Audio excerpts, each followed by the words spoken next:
O whey mais natural do mercado, adoçado com stevia e xilitol, você só encontra no site da Puri. Use meu código, ganhe 5% de desconto e também a suplementação mais saudável para os seus treinos. Antes de começar o palpite, eu preciso noticiar uma coisa para vocês. Lembram que eu disse que o duelo entre Paulo Borrachinha e Marvin Vettori, que acontece nesse sábado, no evento principal do UFC Vegas 41, seria disputado em peso casado, até 88 quilos? Pois bem, tudo mudou de novo. Agora a luta será no meio pesado, categoria até 93 quilos. Sinceramente, é bom Borrachinha ter uma explicação muito boa depois da luta do porquê tudo isso está acontecendo. E por sorte do brasileiro, o Vettori acabou aceitando todas essas mudanças. E olhem que, apesar do Borrachinha ter sido aquele que foi multado, ele vai ter que ceder 20% de sua bolsa para o italiano, o verdadeiro prejudicado dessa história vai ser o Marvin Vettori. E já já eu vou dizer o porquê. Vamos começar o meu palpite falando um pouquinho do estilo dos dois lutadores. O Borrachinha é um trocador, busca sempre a luta em pé e tem uma baita explosão inicial nos primeiros rounds. Ele parte pra cima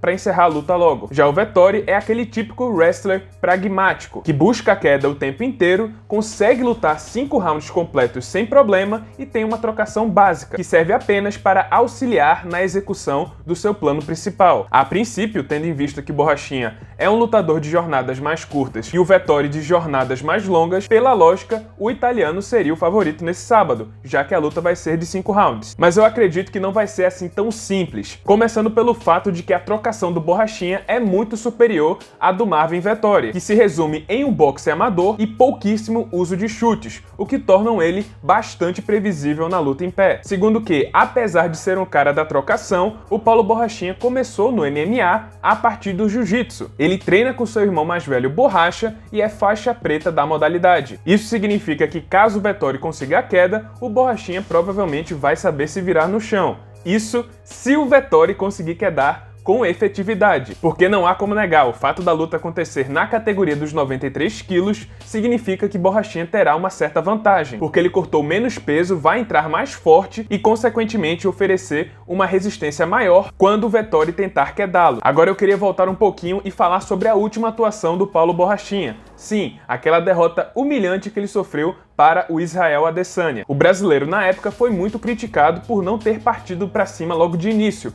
como ele sempre fazia em suas lutas. Na verdade, foi bem comum, ele foi bem passivo nos 2 primeiros rounds. Mas eu acho que eu saquei o porquê que o Borrachinha lutou daquela forma contra o Adesanya e porque ele pode repetir a mesma dose contra o Vettori. Acontece que aquele duelo contra o Adesanya foi a primeira luta de 5 rounds do Paulo Borrachinha. E sabendo que o Adesanya ganha vantagem nos últimos rounds, eu acho que o Borrachinha adotou uma estratégia similar à do Yoel Romero. Para quem não lembra, toda vez que o Romero fazia lutas de 5 rounds, ele sempre fazia o mesmo plano de jogo. Ele passava os 2 primeiros rounds soltando poucos golpes, economizando energia, para no round seguinte, no terceiro round, ele explodir e de sobra ainda teria energia para os rounds seguintes, o 4º e o 5º. E eu acredito que o Borrachinha estava fazendo a mesma coisa, se preservando nos 2 primeiros rounds para poder explodir no terceiro e também ter mais energia para o restante da luta. O problema é que ele foi nocauteado antes do terceiro round começar. Ainda assim, eu acho que ele pode tentar fazer a mesma coisa com o Vettori, já que a luta é de 5 rounds. Acho, inclusive, que esse seria o plano de jogo mais seguro, porque se ele partir para cima logo de início e não conseguir nocautear o Vettori, um cara, inclusive, que nunca foi nocauteado